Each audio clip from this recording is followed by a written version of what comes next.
nhớ dòng chỗ này cho cái tin này chàng khán tờ nó chỉ là bây giờ nhớ tôi tới chờ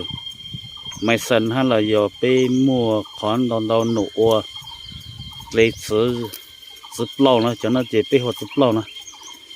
cho nó giờ cho cái tin nhớ cho tỷ mòn lại bắt tổ cố lên nòng cố say bắt nhớ tôi lưu giọt thì cố chọn cho mình sẽ tao nó hắn tao nó dễ tăng kỳ hãy cờ nè hãy tổ của con nè rồi còn đó nó dễ khó cái dầu lấy cái dầu khó xe cờ đó cho phong gì ở bên đó nó bên cú thì cú nhau cho tới chờ cú nhau cho hắn tỏi mai sân cú nhau cho tỏ lúc giờ tại xử lý cú tua thay với đây giữ lầu cho hắn đó nè cho nó chỉ trời bên mông thì họ giữ lầu nhân lang nó mà bố hồ để dầu tay nó cố lên nông cho cứ tuột lên xuống đó nó mới sai nữa ai tôi cứ cái nhá họ thì tuột lên là nó cũng nhớ trâu vậy mình là nó cũng nhớ trâu sáng ngọc chế nó ai cái nhá rồi lúc giờ lắm trời cũng nhớ do bà trong khâu đó cáiตัวเราไปเจอนู่นแล้วเหรอcũng tổ là cổng nung nó cái lông bay hồ cha cũng bay hồ chua nó hồ chua là giờ sấy chưa sấy muốn kho muốn thò nó ai cho anh đó nó bỏ lên mình nhau ok đó một cái lâu lấy hay là nhau ok sợ tụt xa buôn nhau có sang chuyển ông chuyển môn tổ đó ông lấy khó mấy lên đó để mấy lúa chẳng bé bé nhau tao hay sao mà có ít trọ cho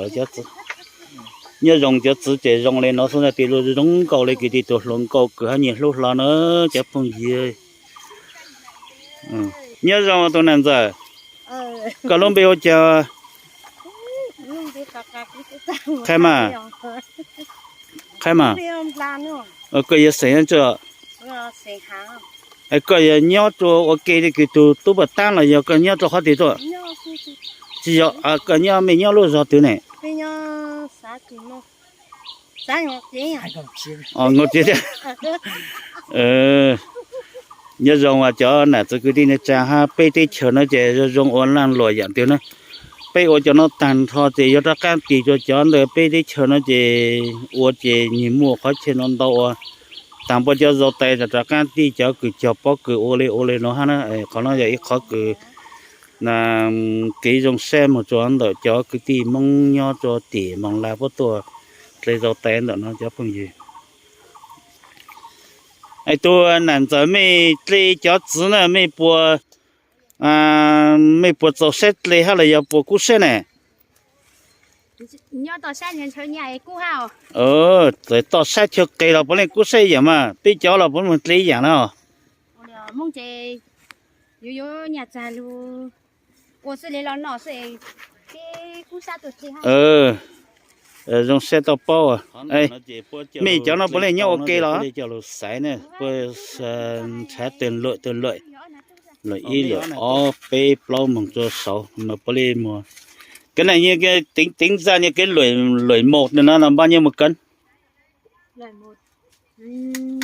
lưỡi một là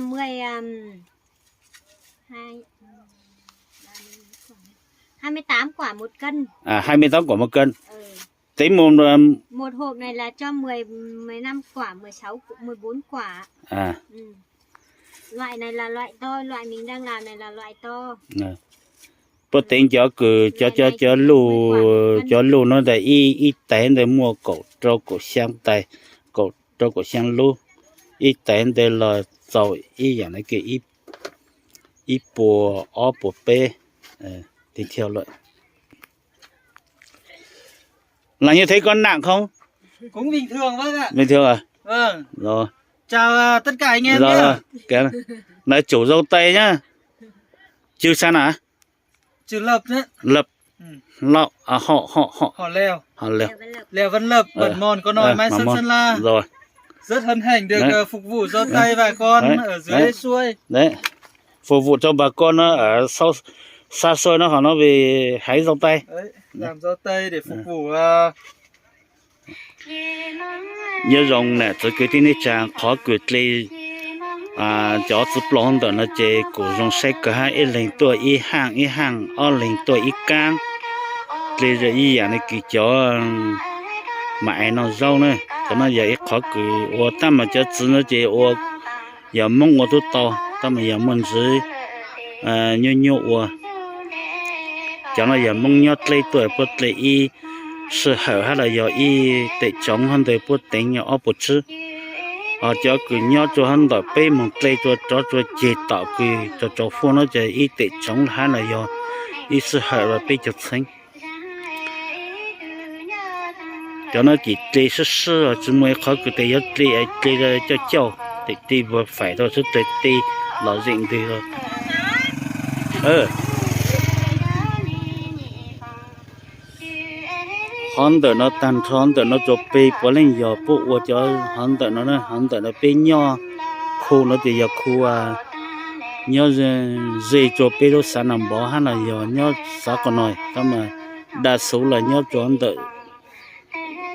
gì sản nằm bỏ bê nhỏ thuật cho nhỏ mai sơn lại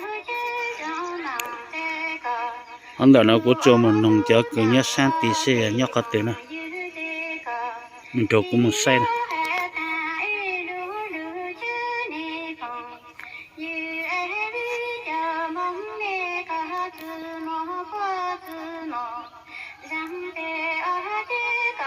mình nhớ tiền to hả nó có mấy dạ mà có mấy giờ mong nó chưa mong mùa bây giờ nó có tính nữa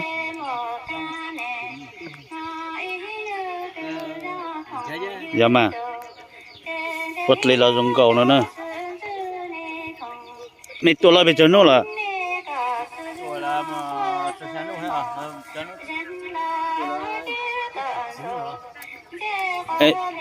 cho tụi mấy tu có nhiều thì tu ở nhà nhau rồi thì con khó khăn mà chơi nhớ bây giờ muốn vàng nó mới xong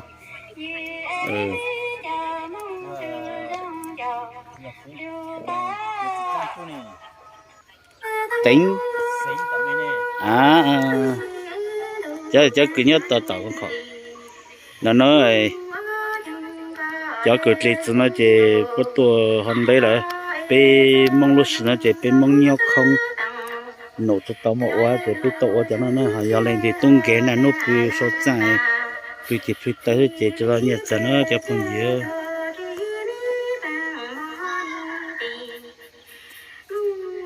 nó tới chị ô này nó mày ở chỗ chán tụi cô luôn thì chỉ họ ở chỗ tăng lên bây giờ chứ mình muốn chế mình mà tuần dấu rồi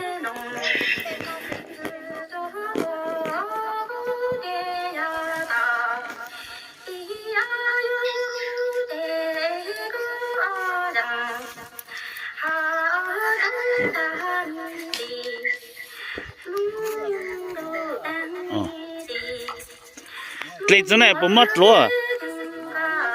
tụi nó này tụi cái gì mà này gì mà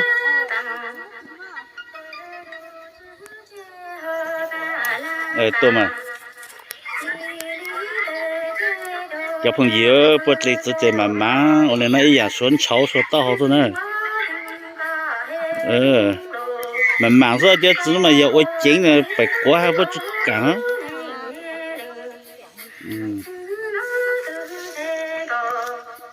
một chợ mình xây lên xem ơi Hãy subscribe